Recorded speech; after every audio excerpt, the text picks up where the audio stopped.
Aí, estamos ao vivo. Muito boa noite a todos que nos acompanham.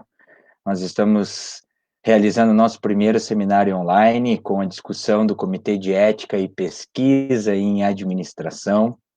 É uma ação da disciplina de Epistemologia e Métodos de Pesquisa em Administração do doutorado da Universidade de Caxias do Sul.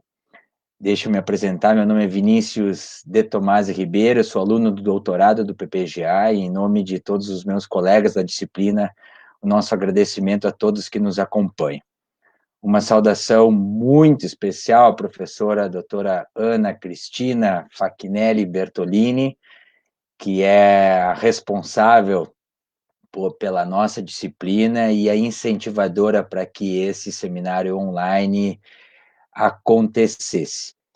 A professora a doutora Margarete acabou saindo, nós estamos ao vivo e isso pode acontecer ao longo do nosso encontro. Vou pedir para a professora entrar novamente e que nós vamos dar o nosso ok aqui. Enquanto isso, já está voltando. Como diz os noticiários, quem sabe faz ao vivo, né, professora?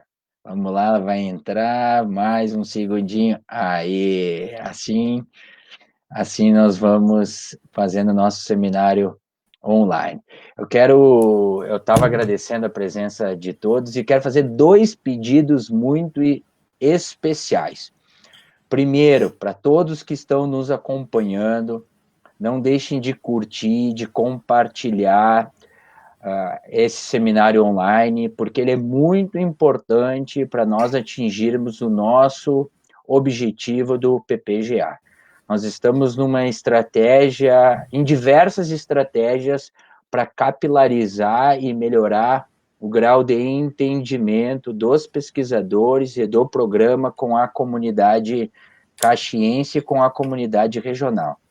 Então, é importante que todos os nossos colegas possam curtir essa publicação e também compartilhar nas suas redes sociais. E, ao mesmo tempo, a pedido da professora Ana Cristina Fachinelli Bertolini, a nossa coordenadora e responsável pela disciplina, que nós possamos aproveitar essa oportunidade e divulgar o processo seletivo do programa de pós-graduação em administração. As inscrições estão abertas, o período de inscrição começou, hoje é dia 20 de agosto, então começou no dia 10 de agosto e vai até o dia 11 de novembro.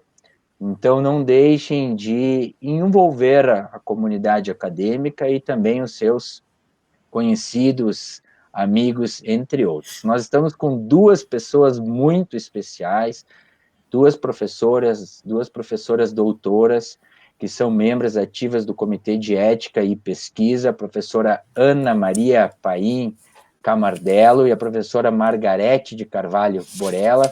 Muito boa noite, professoras. Em nome de toda a turma de epistemologia, é uma alegria muito grande tê-las conosco.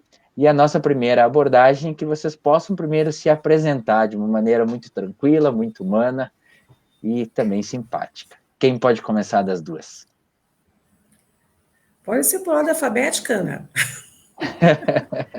Vamos por ordem alfabética, então. Boa noite a todos e todas. Inicialmente, gostaria de agradecer, em nome da professora Ana Cristina, pelo convite, e especialmente aos alunos, a Fernanda e ao Vinícius, que eu tive o prazer de conhecer. A gente trabalha na universidade e, às vezes, passa pelos blocos e a gente não se conhece, né? Eu trabalho basicamente nas humanidades e no Centro de Ciências Jurídicas, na área do conhecimento de ciências jurídicas, né, no PPG do Direito e no PPG da Psico.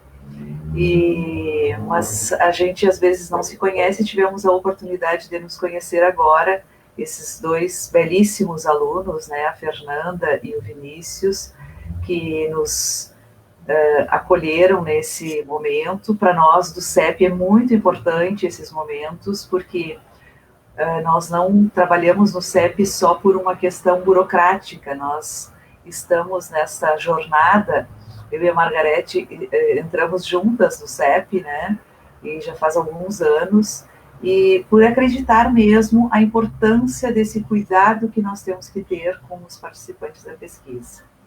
Então, de início, assim, acho que é essa a minha apresentação, passo para a Prof. Margarete. Eu quero cumprimentar também a todos e a todas. Obrigada pela oportunidade, professora Ana Cristina Facchinielli. Obrigada também pelos treinos, né, Vinícius e a Fernanda, a Suane, pela equipe que está se envolvendo, e também parabenizar os alunos, né, da disciplina de epistemologia pela iniciativa. Sem dúvida nenhuma, é importante nós fazermos essa intercomunicação com a comunidade, tanto a comunidade acadêmica, como a comunidade em geral, local da nossa cidade, onde nós fazemos as nossas pesquisas, e onde nós temos os nossos participantes de pesquisa também. Eu sou formada em engenharia, depois eu fiz o meu mestrado e doutorado pela URGS. Eu já atuo na Universidade de Caxias do Sul, estou desde 1994, então já são 26 anos de atuação, como na docência e como pesquisadora. E o meu papel no Comitê de Ética é um papel deliberativo, né, de emissão de parecer, mas é extremamente gratificante participar com o grupo, com os nossos membros. Nós somos 10 membros aproximadamente, mais 3 representantes dos usuários da comunidade, e nessas reuniões que nós fazemos é um aprendizado permanente para nós e também para os que submetem os seus projetos de pesquisa para nossa apreciação. Então, eu quero agradecer pela oportunidade e que nós possamos ter assim um bom bate-papo, um bate-papo assim bem profícuo, né? Bem esclarecedor sobre a importância da ética na pesquisa e na pesquisa em administração. Perfeito. Obrigado, professora. A todos que querem fazer uma pergunta, por favor, pode ir lá nos comentários, não precisam se inscrever, vão fazendo as perguntas, vai ser um bate-papo informal, extremamente próximo, e o objetivo nosso é popularizar esse tema, tanto para nós que estamos numa caminhada de iniciação científica, bem como para aquelas pessoas que vão nos assistir depois de postado o respectivo vídeo, a respectiva live. Então, fiquem bem tranquilos, vão comentando aqui, façam as perguntas através do próprio Facebook, que à medida em que a gente vai conversando com as professoras, a gente vai fazendo as perguntas. A primeira pergunta nossa, professora, uma grande curiosidade, mas é um tema aberto, é qual a relação da ética com a pesquisa? E por que cada dia que passa cresce muito esse assunto?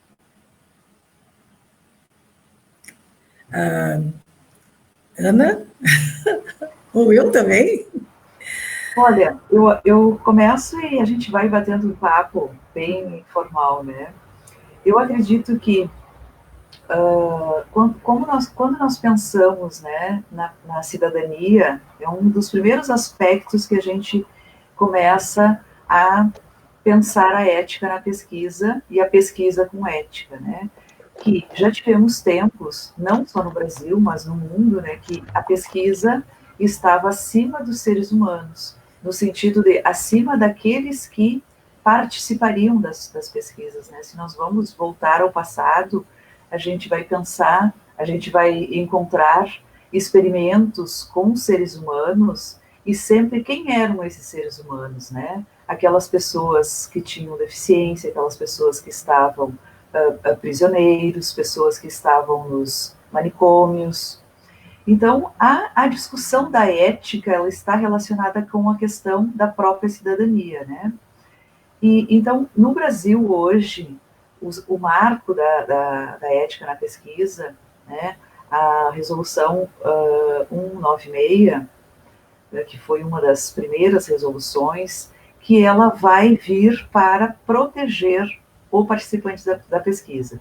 Então, quando a gente pensa em CEP, a gente pensa sempre na proteção deste sujeito, né? não importa quem ele é, de que raça ele é, de que cor ele é, de que classe social ele é, e a importância de que sempre toda pesquisa, ela precisa estar, a relação do malefício-benefício, ela sempre tem que ser levada em consideração. Então, quando a gente começa a pensar nisso, por vezes a gente pensa, mas nas ciências sociais, nas ciências humanas, que tipo de malefício poderia ter uma pesquisa para um sujeito que eu só vou fazer uma entrevista? Ou vou manusear com os dados de prontuários, de fichas cadastrais, né? Mas quando a gente pensa em cidadania, a gente pensa que todos os dados que são produzidos a respeito do sujeito, eles são do sujeito. Eles estão sob a guarda de uma instituição, sob a guarda de um profissional, mas eles são, os dados que são produzidos a meu respeito são meus. Então, ninguém pode pegar os meus dados lá de uma unidade básica e fazer uma pesquisa sem a minha permissão. Então, essa relação, quando a gente começa a pensar nesse sentido, a gente vai ver que, efetivamente, não tem nenhuma pesquisa que não tenha aspectos que nós precisamos cuidar. Os resultados que nós vamos achar, nós podemos, às vezes, destruir com a reputação de um bairro, por exemplo. Dependendo da forma como nós vamos tratar esses resultados, divulgar esses resultados, o sigilo, a privacidade. Então, tem muitos aspectos que nós, das ciências humanas e sociais, precisamos pensar. Então, até o ano de 2016, Margarete me ajuda, 510, agora me fugiu. 510/16. Barra 16. Até o ano de 2016, para nós, as ciências humanas e sociais, era muito complicado a questão da plataforma, do CEP, porque ela foi pensada inicialmente para a área específica da saúde. Tanto que o CEP e a Comissão Nacional de Ética em Pesquisa, a CONEP, está ligada ao Conselho Nacional de Saúde. Mas, a partir da 510, vou colocar entre aspas, que para nós era uma burocracia, como a 510 não desmistificou, mas facilitou, porque é uma resolução pensada, e ela foi discutida por muitos anos pelas associações, pelos grupos de pesquisadores, para a construção de uma resolução específica para ciências humanas e sociais. Então, agora, esta questão não tem mais este apelo que antes nós, às vezes, víamos pesquisadores, e nós próprios, às vezes, pensávamos, mas por que nós temos que submeter um projeto que só vai fazer uma entrevista, ou um projeto que só vai fazer observação? Porque a própria 466, que é a resolução atual para a área da saúde, ela tem muitos aspectos que não nos dizia respeito. Então, eu acho que isso, a partir desta resolução, começou a facilitar, e a gente começou a ter uma facilidade para divulgar, para trabalhar, para sensibilizar os pesquisadores a poder submeter os seus projetos nessa plataforma.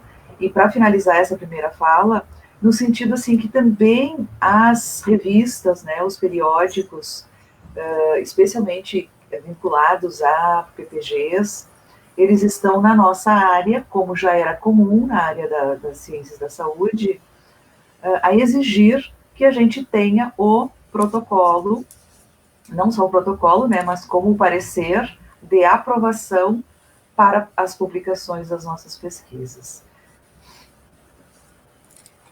Professor Margarete. Sim, a colega Ana, é sempre um prazer dividir uma sessão com a Ana, né? Porque ela é muito esclarecedora.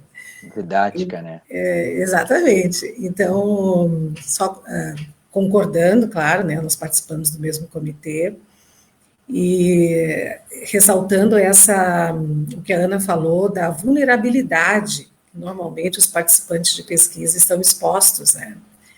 E isso tem uma história, nós temos ali na página da UX, em Pesquisa e Inovação, Comitês e Comissões, E quando tem ali o Comitê de Ética em Pesquisa, saiba mais, cliquem ali, e vocês vão ter ali, tem 3 caixinhas, que são o histórico, né, do porquê, como surgiu, e os membros, né, e as resoluções. E as resoluções, elas, como a Ana falou, ela, primeiro, logo que eu entrei no comitê, eu e a Ana entramos juntas, olha só, né, Ana?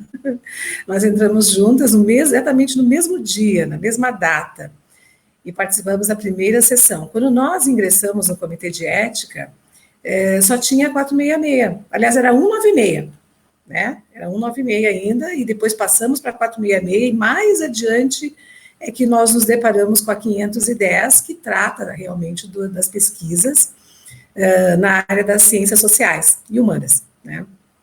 Margarete, assim, tu tá nos denunciando a nossa idade. Mas isso é experiência. A diferença de vocês e minha, ou dos meus colegas, é que vocês são jovens há mais tempo que nós. Exatamente. E revela a nossa experiência, a nossa trajetória também, né? Então, mas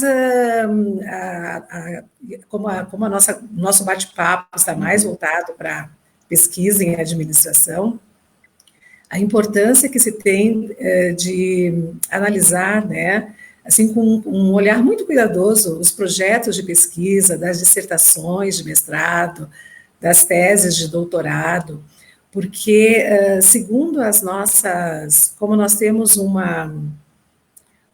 olhar, né, os membros do comitê, de analisar, de emitir parecer, nós temos, assim, um caráter consultivo, deliberativo, educativo, nós emitimos parecer em relação ao projeto, por mais que o pesquisador pense que o projeto dele não traz implicações, nós sempre consideramos que existem riscos, né? Existem riscos, e esses riscos, eles não estão presentes somente na coleta de dados, né? Mas também naquela etapa posterior. Então, é bastante complexa essa questão da ética. Então, há necessidade de coletar os dados, de fazer a análise, de fazer uma interpretação para poder culminar nos resultados, descrever esses resultados. E isso envolve uma complexidade ética, né, dentro desse processo todo.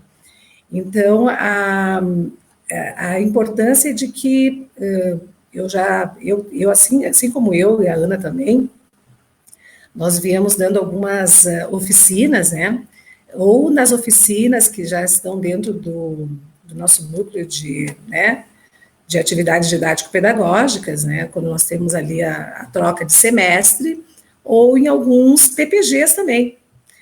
Então, os alunos nos perguntam, mas por que eu deveria submeter o meu projeto de pesquisa ao Comitê de Ética para avaliação? Então, assim, a minha fala é a seguinte, não é obrigado, não existe obrigatoriedade, mas é o certo a fazer. Uhum.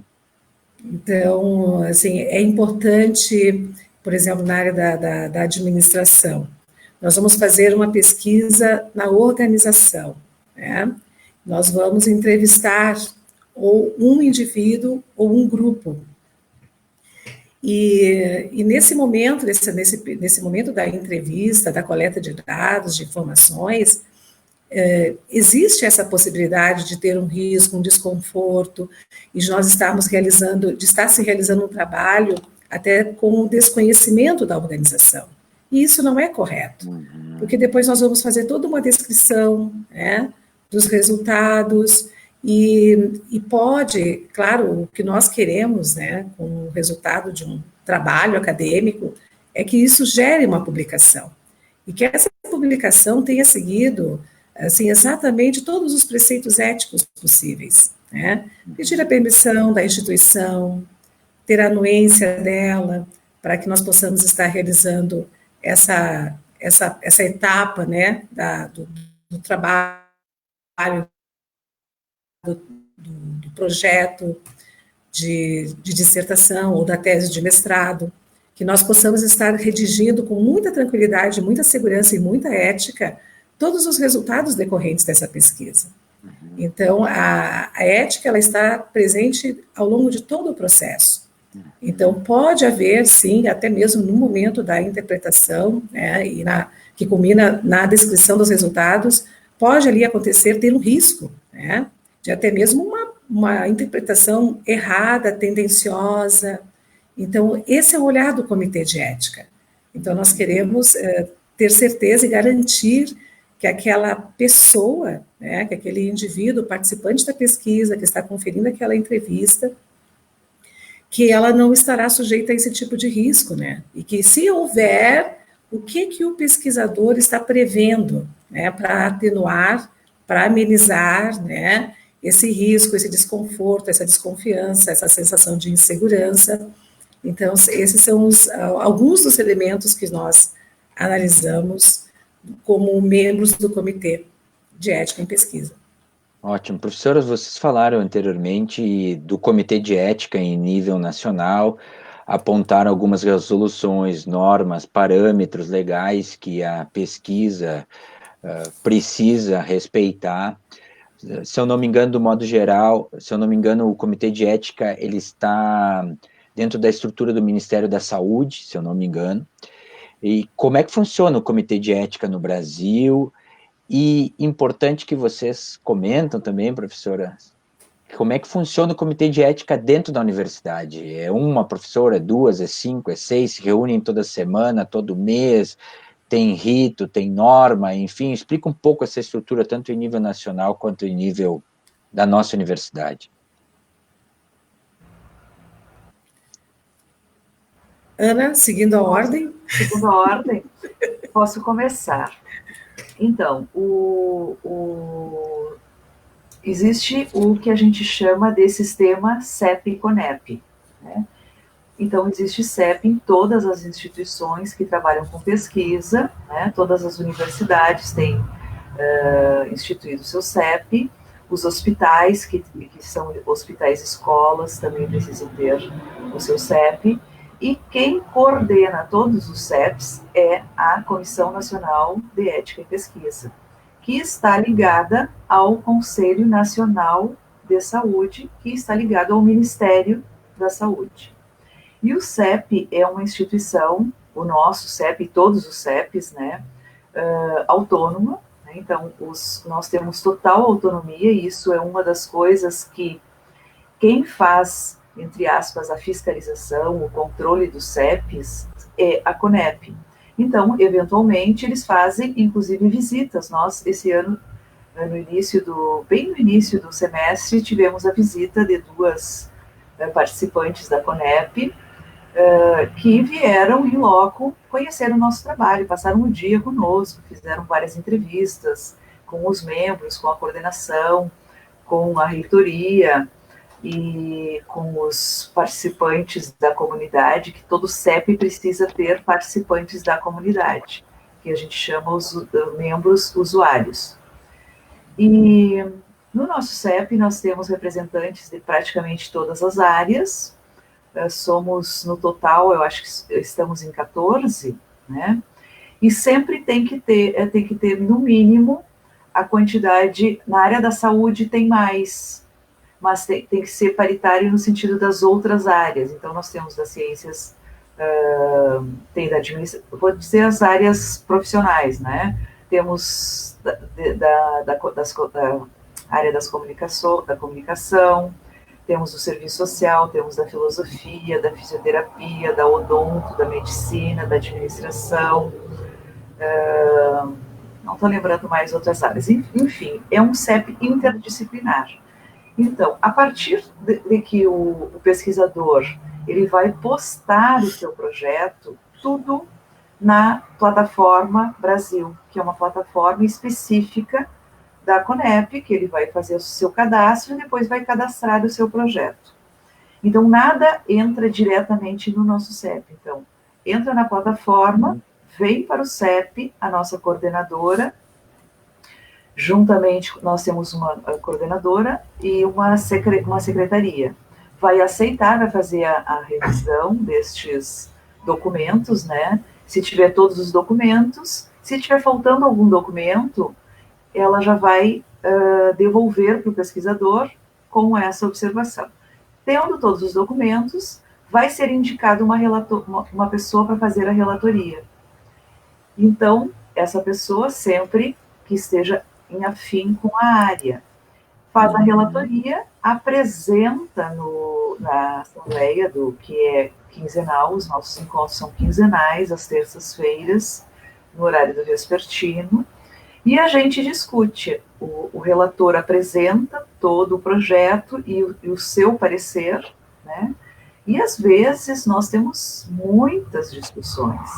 São, assim, às vezes um projeto nós levamos 1 hora discutindo, porque efetivamente é feito um trabalho com muito rigor, no sentido de a nossa preocupação com aquele participante, né? Quais são os riscos que ele pode estar correndo.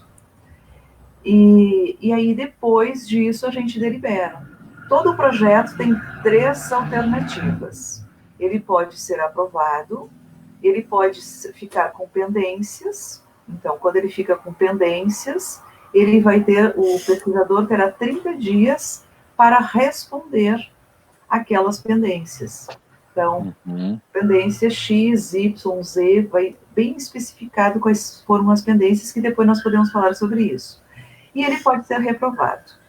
A lógica, eu acredito, de todos os CEPs, mas vou falar do nosso, nós sempre deixamos praticamente 99,9% dos projetos, eles ficam com pendência, eles jamais são reprovados na primeira. E também tem alguns CEPs que nós poderíamos ter a possibilidade de ser apenas uma resposta.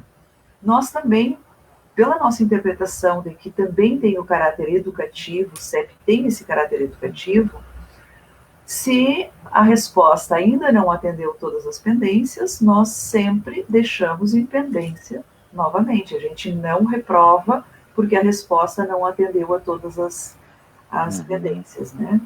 Então, mais ou menos é esse o procedimento básico, né? E sempre estamos à disposição. Muitas vezes o pesquisador liga, marca um horário, então a gente vê quem pode estar reunido naquele horário para atender. Temos essa disponibilidade também, né? Muitas vezes a própria secretaria, nossa secretária, Nadine, ela própria responde. Quando ela não consegue responder aquela dúvida, ela sempre nos aciona, né? E 2 ou 3 membros sempre recebem esse pesquisador. Professora, veio uma pergunta aqui no WhatsApp, que, se me permitem, eu vou fazer relacionada ao CEP, que diz o seguinte: eu estou olhando para o lado porque eu estou com uma outra tela aqui. Não é em falta de respeito a vocês, quem está nos assistindo. Tem uma pergunta aqui, ó. Tem uma pergunta sobre riscos. O pesquisador deve abordá-los explicitamente no projeto, ou é o CEP quem interpreta os riscos a partir da análise do projeto como um todo? Os riscos, eles são apresentados pelo pesquisador. É uma característica da pesquisa, do tipo de pesquisa, do método que vai ser utilizado. Então, na própria resolução, existe um manual. Na página inicial da Plataforma Brasil, ela é uma página pública. Então, ali tem a presença das normas, até aquele momento ali onde eu quero só me inteirar de todos os procedimentos, não há necessidade de fazer cadastro nenhum. Então, ali mesmo tem a apresentação das normas e tem a apresentação dos riscos. Os riscos, eles têm gradações. Então, os riscos podem ser mínimos, eles podem ser riscos que esses riscos mínimos são equiparados, por exemplo, a um risco semelhante ao que nós vivenciamos na nossa rotina do dia a dia, na nossa vida cotidiana, né? Pode acontecer também que isso é possível, mas o pesquisador tem que deixar isso bem explícito. Tem riscos que podem não ser mensuráveis, é de difícil mensuração. E pode-se até dizer que ele não é conhecido, né?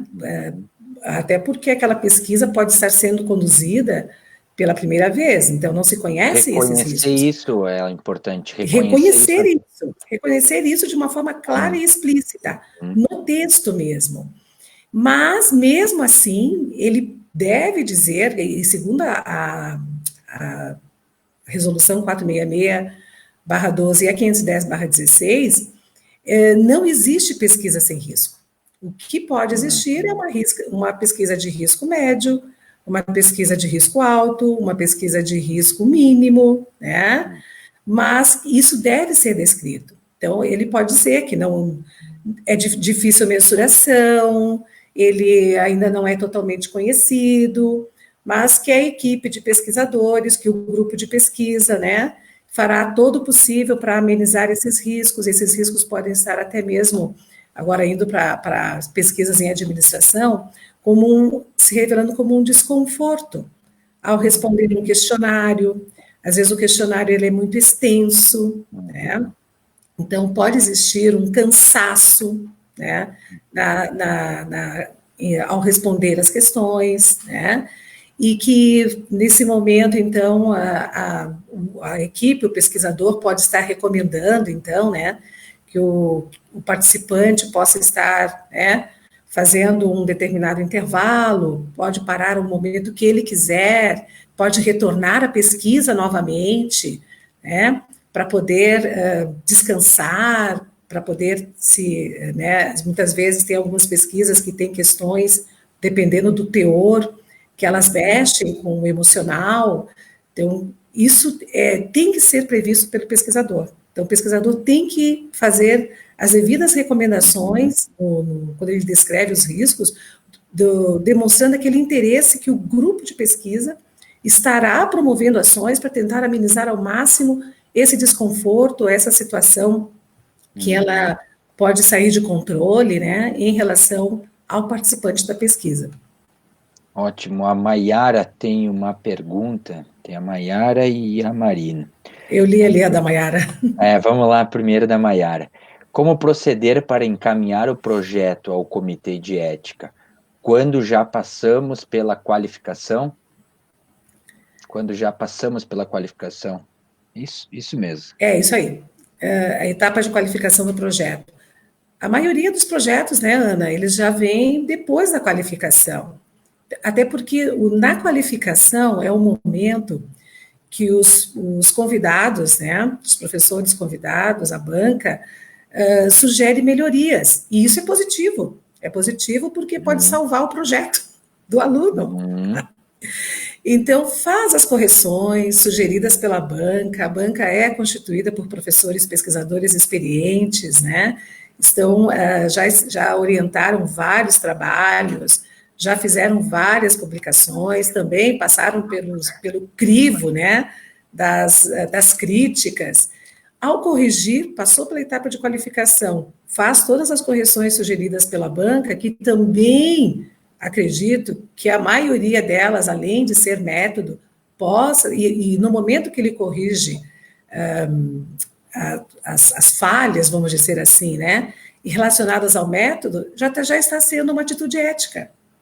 Então, assim, automaticamente, sim, elas são consideradas também, né, questões éticas em relação à metodologia. Então, e alguns aspectos éticos também a própria banca deverá observar. Quando o aluno faz essa correção, aí acho que é o momento certo dele encaminhar para o CEP. Esse é o momento certo, porque provavelmente ele não terá tantos problemas à luz do comitê, né, ao olhar do comitê. O comitê, ele não julga, não tem esse papel de julgar o mérito do projeto. O mérito é o colegiado, é a banca, né, é a banca de qualificação, é a banca de defesa que vai fazer esse julgamento. O nosso julgamento, ele é relacionado à questão da proteção ao participante da pesquisa. E nisso, nós também analisamos o instrumento, por isso que ao submeter o projeto à plataforma, é necessário que o candidato, que o pesquisador, ou que o aluno submeta todos os instrumentos que ele vai utilizar ao longo da pesquisa dele. Então, o questionário quantitativo, o guia de perguntas, se for qualitativo, que tipos de perguntas serão apresentadas, né? Então, para podermos fazer um juízo de valor em relação às questões éticas do trabalho. Agora eu passo a palavra para a minha colega Ana. Professora Ana, enquanto a senhora está pensando em responder isso, posso fazer já outra pergunta? A senhora já emenda? Pode ser? A da Marina Benato. Boa noite. Em se tratando de uma coleta de informações por meio de questionário online para a elaboração de um artigo acadêmico, onde os respondentes não desejam se identificar, há uma necessidade de submeter a pesquisa ao comitê de ética? Bom, vou começar só reforçando a pergunta da Maiara, no sentido assim que, no nosso entender, sempre é melhor passar pela qualificação antes. Por quê? Porque se a banca, quem tem o poder de mexer, de orientar, de dizer que vai modificar o projeto, vai sugerir modificações no projeto, é a banca de qualificação. E aí, se eu já submeti ao comitê de ética e eu vou alterar o meu projeto, eu vou precisar submeter uma emenda àquele projeto. Então, sempre o ideal é que passe pela qualificação, aí a qualificação, às vezes está tudo ok, mas às vezes indica alterações significativas no projeto. Então, quando vocês mandarem já qualificou, e isso é uma das grandes diferenças da resolução 510 da 466. A nossa resolução, a 510, que é das Ciências Humanas e Sociais, ela diz que se já passou por alguma avaliação dos pares, quer dizer, eu já encaminhei, eu já passei pela qualificação, eu já encaminhei, já submeti a um edital do CNPq, eu já obtive aprovação, ele já foi avaliado pelos pares. A metodologia não vai ser discutida. Nós vamos olhar para ver aquilo que a professora Margarete falou. Por exemplo, um formulário extremamente extenso e lá no TCLE não informa para a pessoa que o formulário tinha 300 perguntas. E a pessoa aceita fazer, e quando ela vai fazer, vai ficar 1h30 respondendo. Lá no TCLE eu tenho que dizer que você está sendo convidado, a sua participação é tal, estima-se realizar em tanto tempo, né? Então, a gente vai olhar essas questões. Então, é muito salutar que se proceda dessa forma. Também a 510, é muito importante que vocês acessem essa resolução, tem ali no site da UFS, que a professora Margarete já indicou o caminho, mas é só escrever Resolução 510 CNS de 2016, que logo vocês encontram. Uma das questões é que tem alguns tipos de pesquisa específicos que não precisa passar no comitê de ética. Pesquisas censitárias, não é necessário passar no comitê de ética. Pesquisa de opinião, não é necessário passar no comitê de ética. Então, a resposta para a Marina vai depender do objetivo. Porque, por exemplo, se eu quero fazer um questionário online sem identificação, e tem que ser sem identificação mesmo, para preservar a privacidade e o anonimato dessa pessoa, mas é com professores e professoras da Universidade de Caxias do Sul. Eu preciso encaminhar para o comitê de ética. Se eu quero fazer para um público aberto, efetivamente, e é de opinião, eu não preciso passar no comitê de ética. Senso comum, professora, desculpa te interromper, pesquisa de rua. Isso, eu ia dar esse exemplo. Esse exemplo. Eu tenho uma pesquisa agora que é sobre qual a imagem social que a sociedade de Caxias do Sul tem a respeito dos catadores. Eu vou pegar nos mais diversos lugares da cidade, nos mais distintos horários, assim, antes das 8 da manhã, durante o período, ao meio-dia, após o período de trabalho, nas ruas, nas praças, nos ônibus, nos centros comerciais, na universidade, em todos os blocos. Então, eu não tenho como identificar quem são essas pessoas. Então, isso é pesquisa de opinião. Tipo pesquisa de opinião do que agora vai ter muito das eleições, né? Que se faz muito. Esse tipo eu não preciso. Mas, então, sempre vai depender do objetivo e se eu tenho um público específico, né? E se ela é de opinião, né? Uma pesquisa que é de outros tipos de informações, também não precisa passar pelo comitê de ética toda a pesquisa que vai utilizar dados que são públicos. Pode ser das pessoas, mas que são dados públicos que estão nos sites do Ministério, no site da Prefeitura, qualquer dado que seja publicizado, né? Por exemplo, os dados das pessoas do Bolsa Família. Tem alguns dados que são públicos. Eu entro lá no Ministério e eu consigo coletar dados, mas eu não consigo identificar as pessoas. Posso coletar dados da cidade de Caxias do Sul, inclusive. Esse tipo de dado não precisa. Agora, se eu vou utilizar dados dos cadastros, dos trabalhos realizados com as pessoas do Bolsa Família, do CRAS de Caxias do Sul, CRAS Centro de Caxias do Sul, é diferente. Aí eu preciso passar pelo comitê de ética. Perfeito. Tem uma pergunta do Rafael. O Rafael está lá nos Estados Unidos, inclusive fez recentemente um curso sobre ética e acredito que pode depois compartilhar conosco mais alguma pergunta a respeito disso. Ele faz o seguinte questionamento. Deixa eu até tentar botar ele aqui, mostrar ele para todos nós. Na área das sociais aplicadas, temos muitas pesquisas que não impactam tanto no comportamento do pesquisado ou não são invasivas, mas que trabalham muito com dados, na maioria das vezes sem impacto na privacidade do pesquisado. O comitê tem analisado questões da privacidade e confidencialidade da base de dados, como, por exemplo, onde estão armazenados, quem manuseia os dados, senhas de acesso, e-mails utilizados, etc. Acho que a professora Ana iniciou um pouco esse assunto, mas daria para a gente explorar um pouco agora com esse questionamento do Rafael. Essa pergunta dele está relacionada aos riscos. São os riscos da pesquisa. Eu não entendi muito bem o que ele falou com base de dados. A base de dados é a dele, que ele gerou como resultado da coleta de dados, né?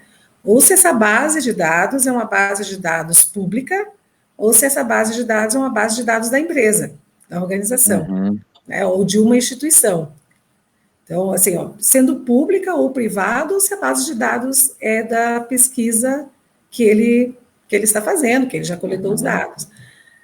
Então, quando a base de dados... Me permite, professora Rafa, sim, aproveita aí e comenta aí, Rafael, o que a professora falou, até para a gente se ajudar aqui, porque eu não consigo ler a tua mente daí, meu irmão. Vamos lá, professora. Sim, ele disse que sim. A base de... Sim, o quê? A base gerada pela pesquisa. A base de dados dele. Gerada pela pesquisa. A base de dados dele é a base de dados do pesquisador, tá? Então, que na realidade é uma base de dados, não é base de dados, é um banco de dados, né? É um banco de dados. Ele tem que manter, quando ele redige um termo de consentimento livre e esclarecido, ele tem que dizer claramente isso, como está associado aos riscos, o que ele vai fazer, né? Para garantir que esse banco de dados, né? Para minimizar o máximo possível que esse banco de dados caia em mãos que não deveria, e que lá no banco de dados dele pode ter até a identificação das pessoas, se as pessoas permitiram que elas fossem identificadas. O que a resolução diz? Que toda pesquisa ela não deve ser, deve garantir o anonimato do participante, né? Sempre. Mas, salvo se ela, com exceção, se ela permitir que ela possa ser, né, que ela possa ser divulgada, que ela consente que o seu nome possa ser divulgado, né, o seu caso possa ser apresentado. Então, se ela permite, não tem problema nenhum. Mas no caso, no banco de dados dele, provavelmente ele entrevistou ou coletou com um questionário, utilizando um questionário, trabalhadores de uma empresa, né? E provavelmente uma empresa que ele trabalha, né? É claro que aí ele vai ter que garantir, através no TCLE, através da redação, né, que ele fizer, que ele vai fazer o máximo possível para manter esse banco de dados sob a guarda do pesquisador e que será feito assim o máximo possível para que não caia em mãos, né, de outras pessoas que possam utilizar esse banco de dados de maneira inapropriada, né, tendenciosa ou até mesmo com um objetivo de maleficência, né. Então, não sei se eu respondi a pergunta dele. Acredito que sim. Até pelo fato, ele não fez nenhum comentário, então acredito que sim. Mais uma pergunta da Fernanda, que estava conosco aqui nos bastidores, no backstage. A Fernanda pergunta: quanto tempo o comitê demora para realizar a avaliação e fornecer seu parecer? Olha, nós temos metas estabelecidas pela Conep, a Ana pode até me ajudar. Depois que o pesquisador submete o seu projeto na plataforma Brasil, e ele é encaminhado ao comitê, por isso, assim, ó, o pesquisador também tem que ajudar, né?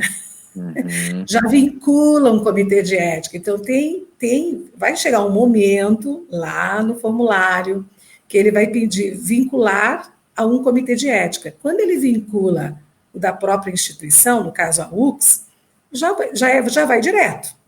Quando nós recebemos, através da plataforma Brasil, né, o projeto de pesquisa, o nosso processo de conferência de documentos, que é feito pela nossa secretária Nadine, ela tem o prazo de 10 dias, tá, para conferir todos os documentos, conferir, por exemplo, folha de rosto, devidamente assinada, né, termo de consentimento livre esclarecido, o projeto detalhado, que tem que estar em anexo, as informações da plataforma Brasil, né, da APB Informações Básicas, e não tendo pendência documental, não faltando assinaturas, principalmente na folha de rosto, né, Ana, que é uma dos maiores, assim, da maior incidência de motivos que fazem com que um projeto nem entre no comitê, que é a falta da assinatura na folha de rosto. Ou, não somente falta de assinatura, mas alguma inconsistência na apresentação dessa assinatura, tá? Depois, ela tem 10 dias para fazer isso. Depois, nós levamos isso para a plenária, né, para o nosso comitê, para a nossa reunião, e nós designamos, então, um parecerista. Esse parecerista não pode ter conflito de interesse, por exemplo, não pode participar do projeto, né, nem como colaborador, nem como apoiador, nem como mentor, e o parecer, então, tem o prazo de 30 dias. Então, esse tempo total aí são 40 dias. 30 dias para relatoria, mais 10 dias para verificação de documentos, e então dá um total de 40 dias. Bastante tempo. Certo, Ana? Me atrapalhei nos números ou não? Não, os números eu acredito que é o tempo suficiente. Eu só diria que é um tempo suficiente para fazer as análises, né? Que nós, em termos de média, nós temos uma média muito boa, assim, a gente tem esse período, mas normalmente a gente não usa todo esse período. Claro que tem os períodos também que tem mais fluxo. Então, por exemplo, períodos que os alunos estão, porque aluno que faz TCC também precisa passar, se ele fizer pesquisa com seres humanos, ele precisa passar pelo comitê de ética. O seu orientador posta para ele o projeto. Então, às vezes, a gente tem uma demanda muito grande, a gente usa todo esse prazo. mas às vezes nem esse prazo a gente usa, né? Margarete, nós somos muito ágeis, assim, porque a gente Sim, sabe que o pesquisador tem inclusive, pressa, né? nós somos pesquisadores também, né? Sim, Então, não nós deve ser sabemos fácil da para você. urgência. E depois o seguinte, há uma série de relações que elas devem estar sincronizadas no projeto de pesquisa, o cronograma, né? Então, quando o cronograma ele é desenhado, isso é uma exigência da plataforma e da Conep, nunca a coleta de dados pode iniciar antes, ou aliás, o projeto de pesquisa não pode iniciar antes de ter passado pelo comitê. Já começa por aí, né? Então, o projeto de pesquisa, principalmente a coleta de dados. Então, se eu vou coletar os dados em novembro, né, eu já deveria estar submetendo, procurar submeter meu projeto de pesquisa agora, porque ainda tem esse prazo de 40 dias, pode haver alguma pendência em relação a uma falta de clareza, por exemplo, no termo de consentimento livre esclarecido, isso vai retornar para o pesquisador tem até 30 dias para responder a essas pendências. Então, olha quanto tempo isso já levou. Se ele quer coletar em novembro, ele vai ter que fazer isso o quanto antes. Então, ele vai ter que ele tem que trabalhar com uma margem ali de 60 dias ou mais para submeter o projeto. Então, há uma coerência de datas nesse procedimento todo, nesse fluxo de submissão à Plataforma Brasil. Tá? A Fernanda agradece a resposta, ela disse que o pesquisador também precisa se planejar. Claro. Tá? Principalmente no tempo.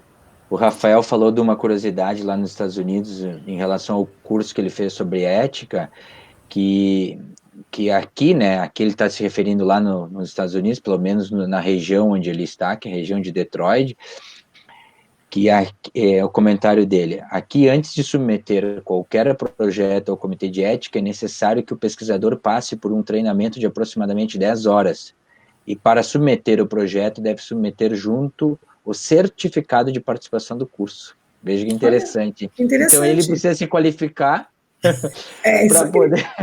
Ele precisa se qualificar para encaminhar o projeto para a comissão de ética. Isso facilita muito a vida dos membros do comitê, né, Ana? Diminuiria muito as pendências, com certeza. Claro. Não, até voltando um pouquinho no que a Ana falou, eu acho que durante todo o nosso período, né, Ana, de comitê de ética, eu acho que foi reprovado um único projeto, né? Um único projeto, porque tinha problemas gravíssimos, né? Gravíssimos.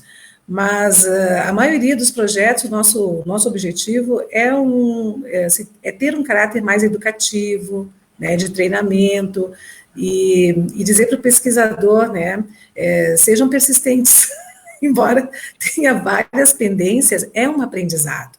Né? Então, as pendências são várias, mas são detalhes.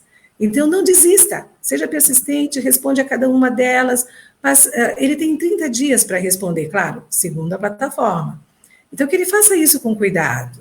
Então, no caso, o aluno, né, de mestrado, de doutorado, deveria fazer isso junto com o seu orientador.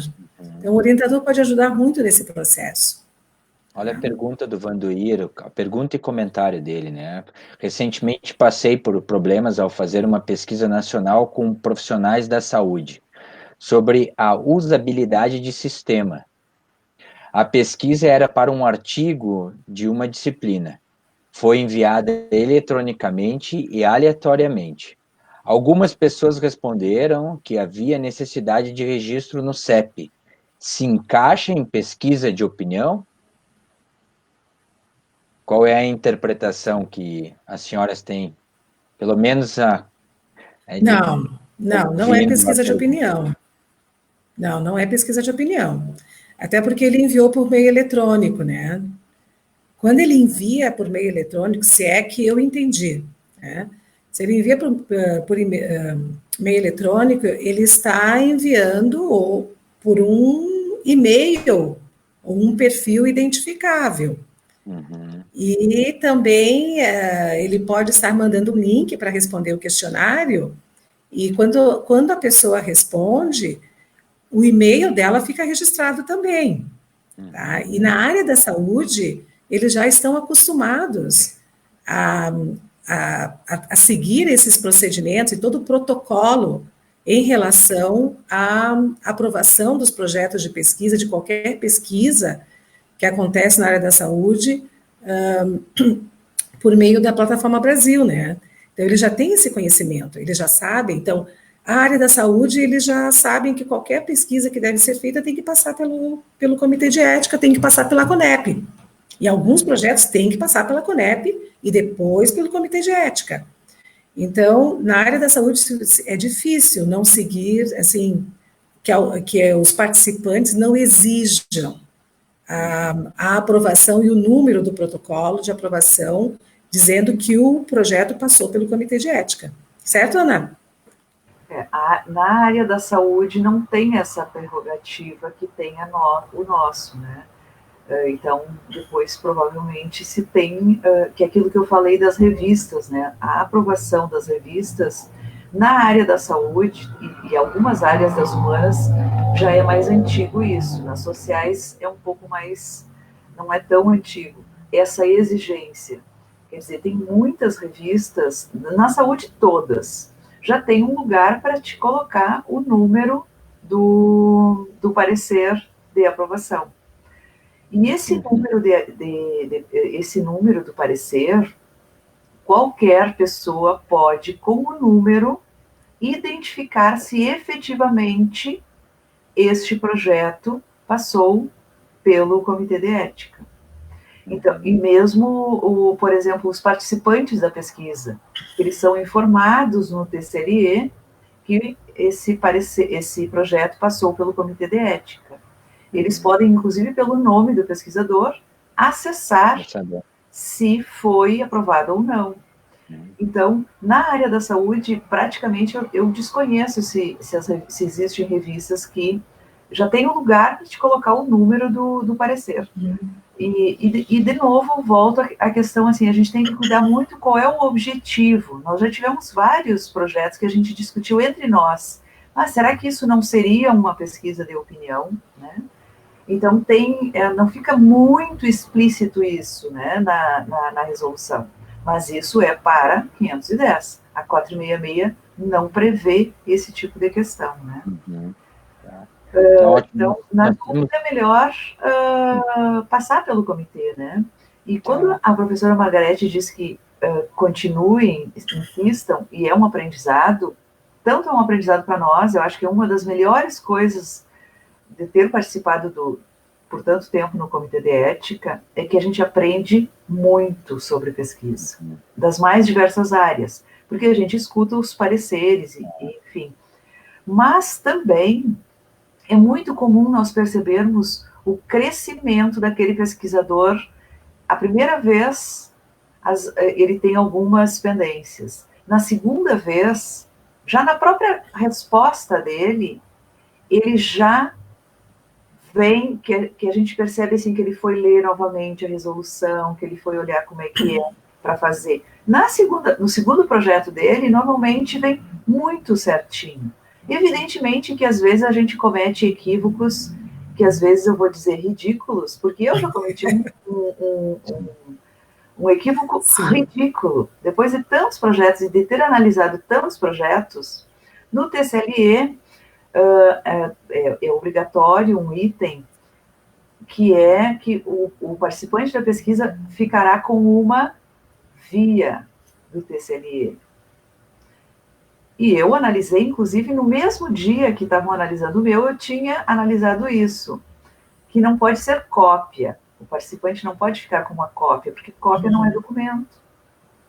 Eu não sei isso? Claro que eu sei, pois eu não coloquei no meu TSLE, o participante ficará com uma cópia. Claro que competência, isso é uma pendência. Sim. Então, às vezes, a gente se passa por uma bobagem, né?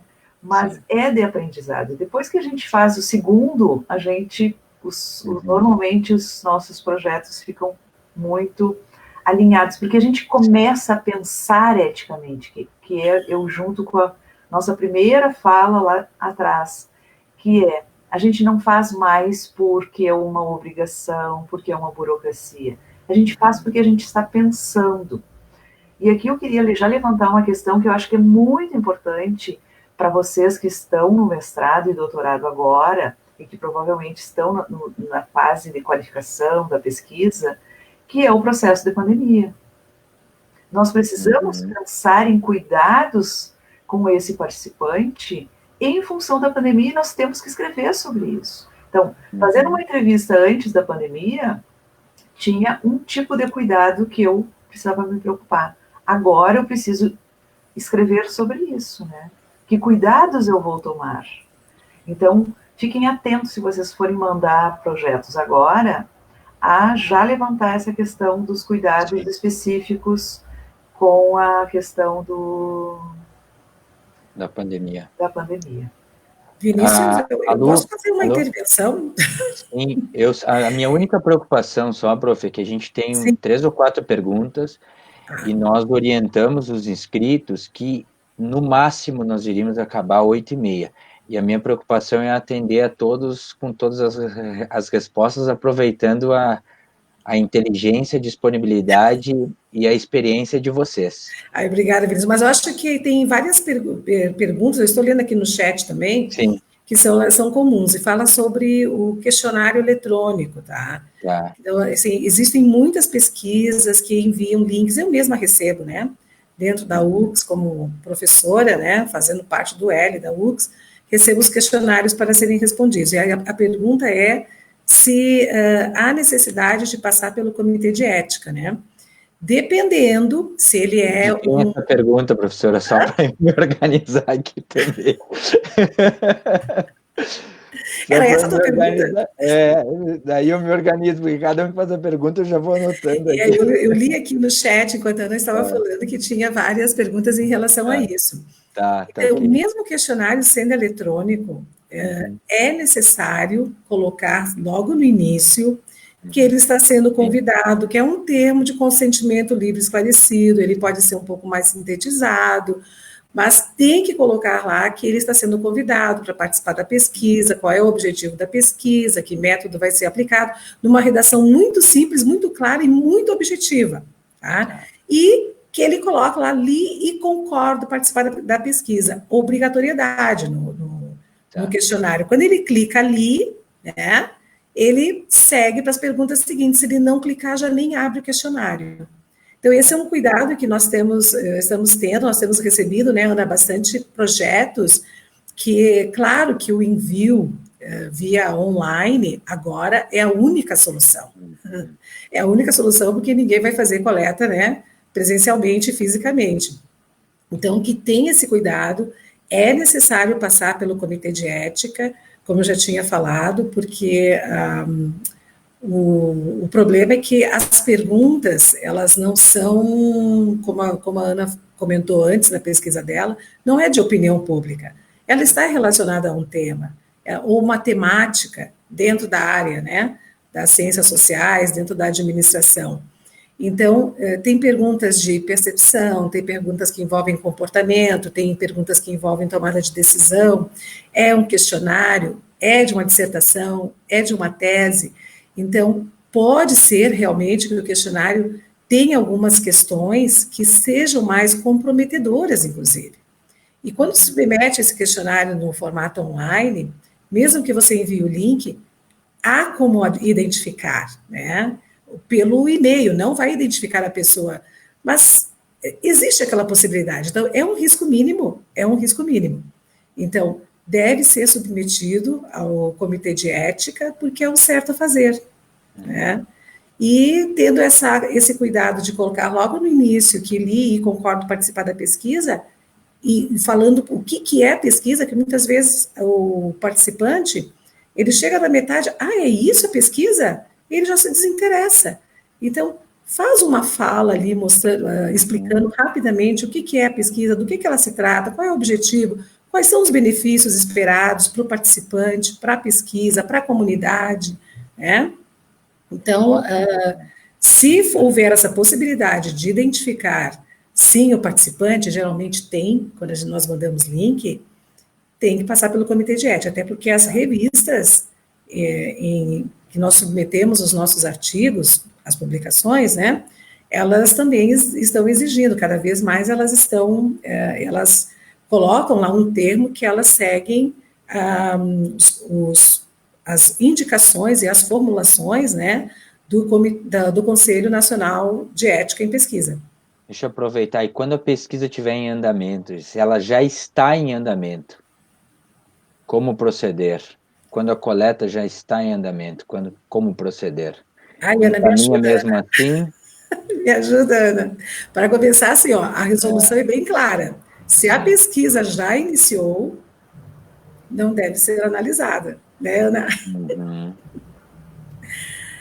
Mas, essa seria a orientação de vocês. Essa seria a orientação. Assim, para evitar... Desculpa a minha pergunta, mas tem análise subjetiva nisso? Exemplo, eu estou me colocando do lado do pesquisador. Se é possível, eu tenho empatia nessa hora, tá? Se é possível.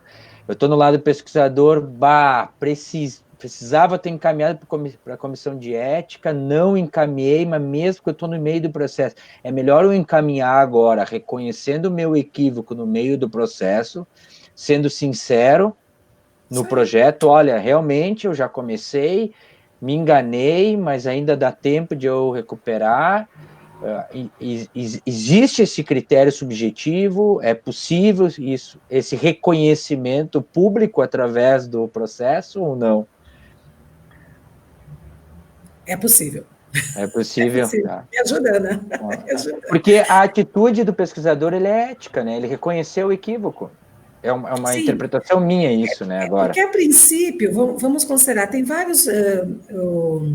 o aluno, né, de mestrado, doutorado, principalmente de mestrado, doutorado nem tanto, né? O doutorado é porque ele quer ser pesquisador. E o de mestrado ele quer ser professor.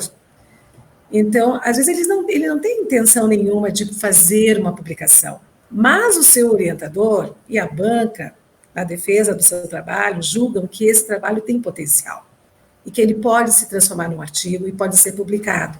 E ele não pensou nisso na hora, antes. Então, a gente pode sugerir fazer um protocolo de pesquisa, né, Ana? Que me ajuda um pouquinho, Ana. Eu acho assim, gente, exatamente, sempre tem que ter o bom senso e a questão ética não protocolar, né? Não é a questão por burocracia. Eu acho que a gente tem que pensar isso. Bom, eu não sabia, ninguém me informou sobre isso, eu não tive acesso a isso. Deveria saber? Deveria, mas muitas coisas a gente deveria saber e não sabe. Estou fazendo, eu vou dizer o que eu faria. Eu pararia tudo, colocaria o projeto na plataforma, informaria que me comprometo a, se precisar, descartar essas entrevistas, estes dados e coletar novamente, né? Porque tem uma coisa, na 466, inclusive, tem algumas coisas que nós podemos fazer antecipadamente, antes de fazer a pesquisa em si, que se chama uma fase exploratória. Que é, por exemplo, eu vou fazer uma avaliação de um programa de políticas públicas, um programa social. Me contrataram para fazer essa avaliação, é uma pesquisa que eu preciso fazer, ou eu vou fazer no meu mestrado uma avaliação para ver se o programa Bolsa Família, quais são os impactos dele na cidade de Caxias do Sul. Eu posso fazer algumas entrevistas preliminares com os técnicos, eu posso fazer visitas nas instituições, solicitar para olhar que tipo de formulários tem, até para eu montar o formulário da minha pesquisa. Não tem problema nenhum eu fazer isso. E eu vou relatar isso no próprio projeto, que foi a partir de tais e tais e tais aspectos, né? E aí, a coleta em si eu vou fazer depois. Mas, no caso, pela pergunta, me parece que a pessoa só se deu conta agora. Eu sou da mesma opinião da Prof. Margarete, né? antes tarde do que nunca, né? Agora, tem uma coisa que ela não é ética, na minha opinião. É eu fingir que nada houve e postar como se eu fosse fazer algo que eu já fiz. Tá. Olha, não é ético conosco, com as pessoas, né? O Vandoir, ele encaminha a pergunta novamente e diz o seguinte, que o processo de submissão para artigo é o mesmo que para projetos de dissertação e tese, principalmente relacionados à área da saúde. Tem uma outra pergunta relacionada a isso também, do Luiz Fernando Moreira. Um projeto de implantação do sistema Lean em saúde teria que passar por um comitê? Exemplo, melhoria no fluxo de processos. Era aí que fugiu aqui. Comitê. Exemplo, melhoria no fluxo de processos de atendimentos de paciente em uma emergência. Tá? E complementando também a pergunta, e nós já vamos para os finalmente, professoras. Quando passar pelo comitê de ética, sugere-se já incluir um link que os avaliadores possam acessar o questionário eletrônico? Vou começar pela última. Porque minha memória... Da Lu Folchini, da Lu. O link, não precisa acessar o link, mas o formulário precisa. Então, a gente transforma aquele formulário, por exemplo, se é no Google Forms, em PDF, e vai anexar o formulário. É necessário o formulário. Perfeito. Mas não é... Tem alguns que já recebemos com o link também, né? Mas, normalmente, transforma em PDF e a gente analisa esse questionário, né? Eu vou até complementar o que a Ana falou agora, é que é uma exigência da plataforma que o instrumento de pesquisa fique anexo. Então, pode até fornecer o link também, mas não somente o link. Né? Não somente o link. Ele tem que ser postado como anexo, quer dizer, ele tem que estar em anexo no trabalho, no projeto detalhado, e pode postar como anexo também na plataforma. Mas o trabalho tem que estar em anexo, não basta somente o link. Aí eu fiz 3 perguntas, então vamos voltar às 2 primeiras. Desculpa se eu fiz as 3 rápidas aqui. A primeira foi em relação à implementação do sistema, né? O projeto de implantação do sistema Lean em saúde teria que passar por um comitê? Exemplo, melhorias no fluxo de processos de atendimento de pacientes em uma emergência. E a outra pergunta é se o processo de submissão de artigo é o mesmo que dissertação em tese. E a essas 2 perguntas aí a gente vai para os encerramentos. Gente, artigo, TCC, monografia de TCC, monografia de especialização, dissertação, tese, artigo, são produtos. Então, a gente tem que pensar nesta lógica. É a pesquisa que vai gerar algum tipo de produto, com distintas critérios de avaliação do produto, né? Então, claro que um TCC é muito mais simples do que uma dissertação, mas um artigo, ele é fruto de uma pesquisa. Se ele for bibliográfico e documental, e esses documentos são públicos ou são legislações, eu não preciso passar no comitê de ética.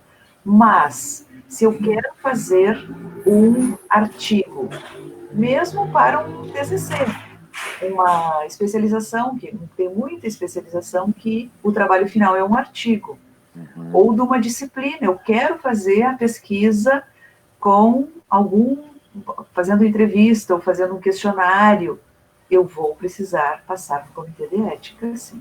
Então, não importa qual é o produto que vai ser.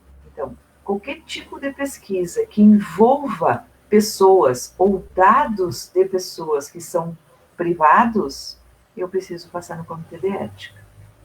E a outra pergunta, eu acho que a prof. Margarete pode responder melhor do que eu, sobre essa questão dos processos, né? A mesma questão. Envolve pessoas, vai envolver uma instituição e vai envolver pessoas dentro desta instituição. Tem que passar no comitê de ética. E ainda, na área da saúde, né? Sim. que envolve Para mim atendimento, ficou claro isso aí. Desde o início, vocês estão reforçando muito essa questão da área da saúde. Tinha uma pergunta da prof, acho que é da prof. Ana Cristina, bem atrás, que dicas nós daríamos, né? Então vamos poder dar dicas, poderíamos fazer um programa só de dicas. Eu já gostei nunca tinha feito uma live, agora gostei, né? Mas, como nós não temos tempo, eu acho que a dica principal a professora Margarete deu e eu gostaria de repisar. Se me permite, professora, só complementar a dica, então, da professora Ana com o comentário aqui do Rafael final, ó, se tem algum canal de consulta prévia antes de encaminhar o comitê, daí, se puder juntar as duas, eu agradeço. Exatamente, porque a dica é o canal. Então, entrar na página da UX, no site, na aba da pesquisa, na aba de comitês, Comitê de Ética em Pesquisa. E lá vai ter várias abas, inclusive assim, como submeter o projeto, com todos os itens explicativos. É um PDF. Eu acho que depois, inclusive, Vinícius, tu poderia colocar nos comentários esse link. Tem os elementos básicos, tem a 510 e tem a 466, mas o que nos interessa Eu estou entrando aqui no site já, professora. Qual é que é? É ux.br. Depois pesquisa, depois... Pesquisa e inovação, comitês e colegiados. Pesquisa e inovação. Comissões e comitês. Comitês e comissões. Já estou acessando aqui, tudo ao vivo aqui, ó. E logo já vai aparecer Comitê de Ética em Pesquisa. Aí faz toda a leitura, lá na última linha tem Saiba Mais, dentro do Comitê de Ética em Pesquisa. Dentro do Comitê de Ética. Saiba Mais. É esse link aí? É esse aí. Então já vou postar. Isso aí. E a outra dica, que é entrar na plataforma Brasil, não precisa se cadastrar, lá vai ter tem uma parte que é para perguntas frequentes, é super importante, tem um monte de questões que a gente resolve ali mesmo, questões nossas, né? Tem um tutorial para o cadastro dos projetos, tem um outro ícone com todas as legislações. Então, preciso de uma legislação específica, eu olho lá. E a outra dica é, tendo dúvidas, nós sempre estamos à disposição, né? Tem lá no próprio site vai ter o e-mail do CEP, tem o e-mail da secretaria, e ela vai responder ou ela vai acionar 1 ou 2 ou 3, e se for preciso, a gente marca um momento, já marcamos vários. Normalmente a gente consegue resolver por telefone a própria Nadine, porque ela já está uns 3 anos, eu acho, né, prof. Margarete? Sim, a Nadine sim. Não, ela conhece bem, nas oficinas que eu faço, ela vem comigo nas oficinas, porque toda essa parte de tramitação burocrática, de submissão do projeto na plataforma, ela entende tudo. A pergunta aos 45 do segundo tempo, pode ser? Do Myron, meu querido colega Myron. Se a pesquisa for coletada também em outro país, o comitê local é o único responsável pela avaliação?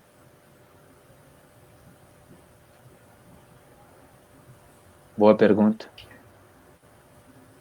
Nós já tivemos das duas formas. Já tivemos que foi avaliado só pela instituição daqui, e teve situações que a pessoa estava fazendo, por exemplo, um sanduíche, um mestrado, um doutorado, ou uma pesquisa, um pós-doc em outro país.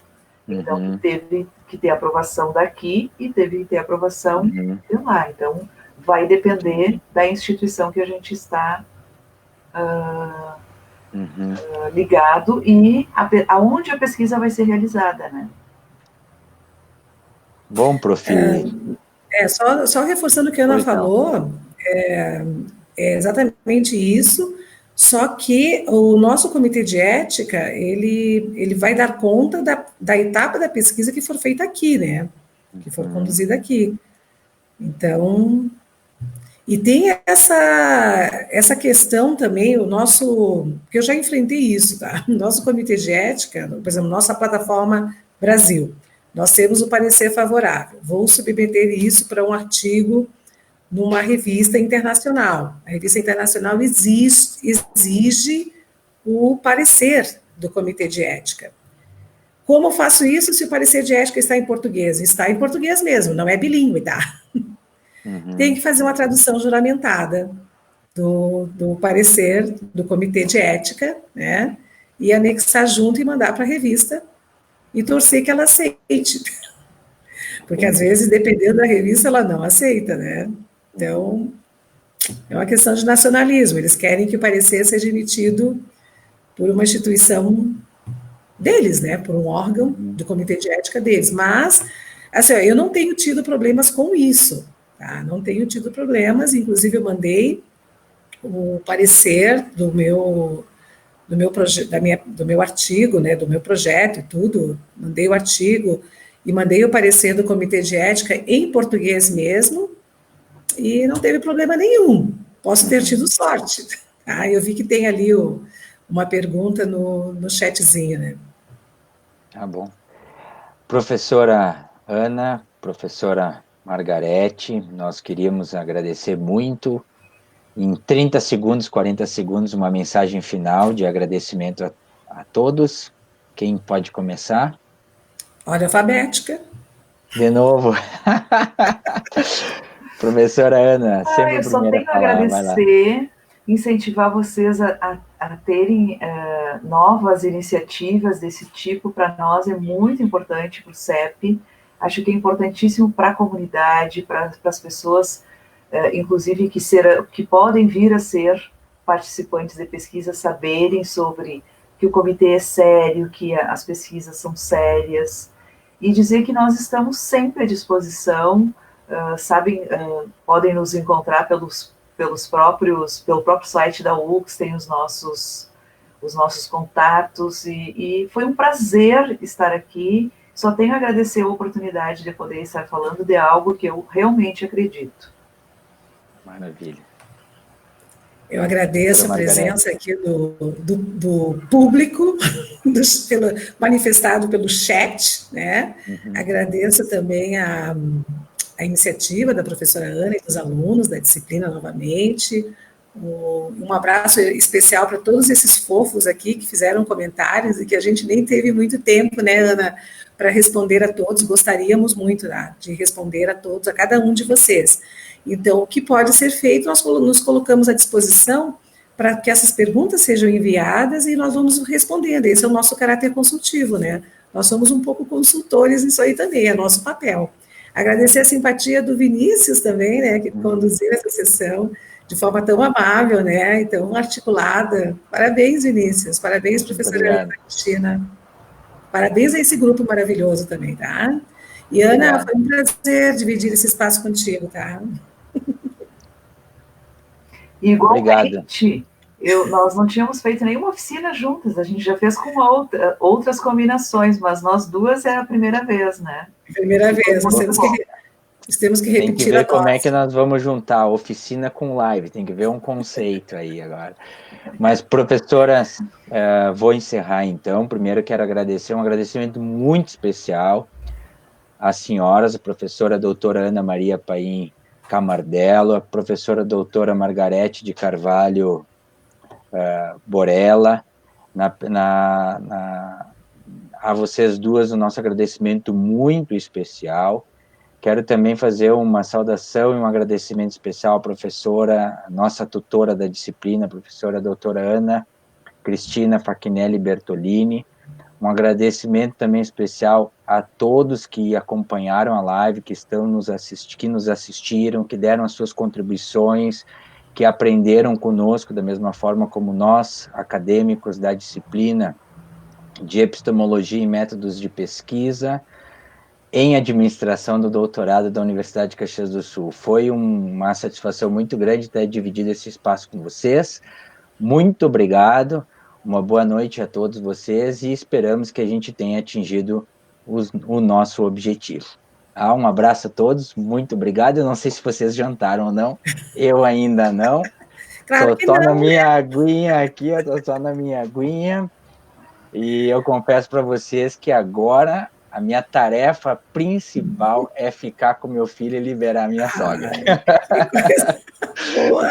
Tá bom? Um abraço para vocês, beijo. Um beijo no coração, muito obrigado, um abraço a todos os colegas aí. Valeu. Tchau, tchau. Boa noite. Boa noite.